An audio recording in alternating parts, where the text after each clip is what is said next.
So as we think about the future and what marketers can prepare and be mindful of so that they ensure that they're ahead of the curve, what are those areas? Is privacy something that should be considered? Is data something that should marketers be really working to get more first-party data? Is that going to be the competitive advantage for the future? Well, and then privacy plays a role there, right? Right, sure. I mean, certainly, I mean, this is all predicated on the ability to get lots of data that you can use in different ways to drive different aspects of marketing. So the data, is a core element. And we're certainly seeing a dramatic change in the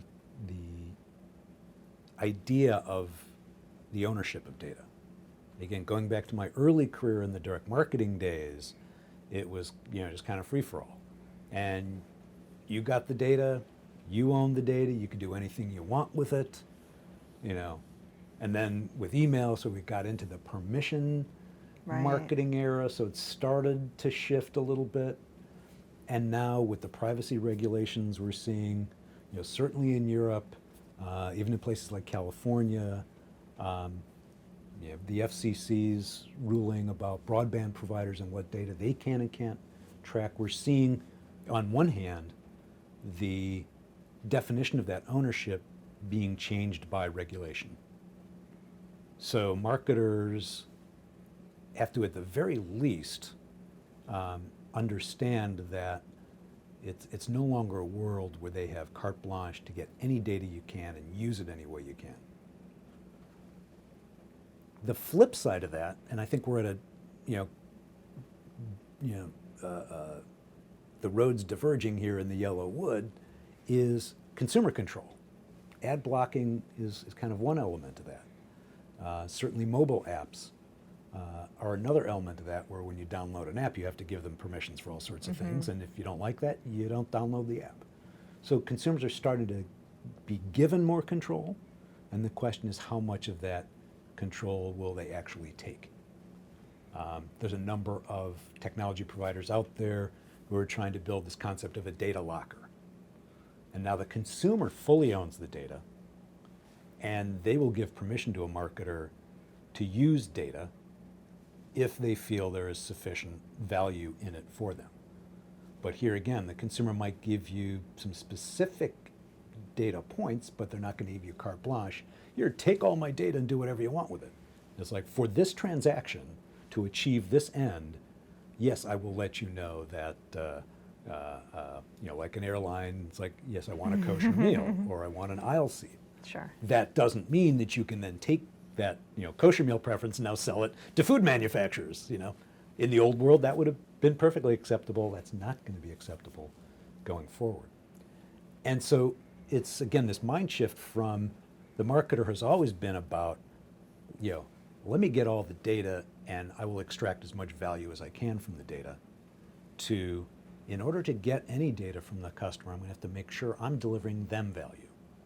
And that's a very different mindset about data that marketers will have to develop. And like the less is more idea, it's not in marketers' vocabulary.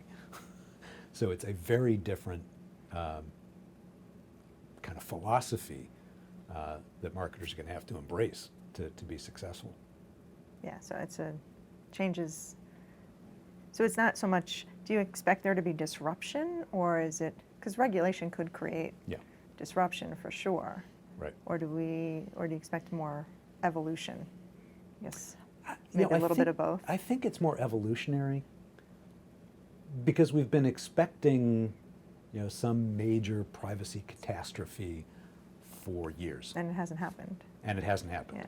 I remember probably in the early 2000s, a former Forrester colleague of mine, Kate Delhagen, wrote a report called The Privacy Bomb, and how any day now there's going to be this major thing. And we've had breaches at Target and Home Depot and all sorts of places. And there's a little bit of, there's a lot of headlines for a while and a lot of, tongue, clicking and finger wagging, and then people go back to business as usual. So if we haven't had that kind of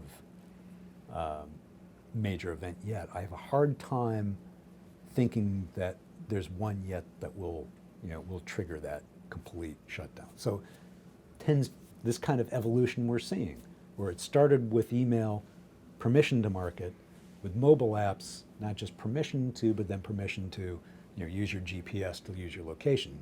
Can Yes.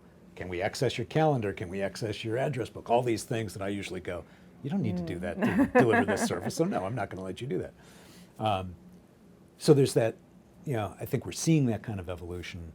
And the only question in my mind is how much time and effort will it require of consumers to manage this now? And will they be willing to do that, or will they just say, I don't care? We've got, in a recent technographic survey we're doing, we asked a lot of questions about, would you be willing to give more data in exchange for some kind of experience or value that would be worthwhile. And there's certainly big generational differences. Oh, sure. And there's big differences in the consumer's attitude.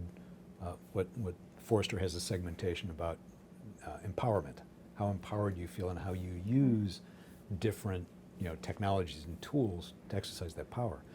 And what's a little counterintuitive is the progressive pioneers, which is the most empowered segment, are the ones who are most willing to share data. Okay.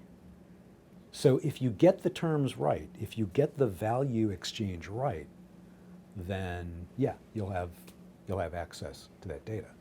But again, it's more than, what % discount do I have to give to get data?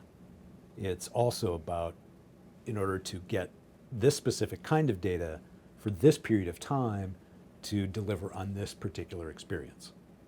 Right. And so marketers will have to be, much more intentional about designing those kinds of experiences, understanding the value consumers want, and then, the data governance that goes with that, so that you are using the data in accordance with those terms that you and the consumer have agreed to.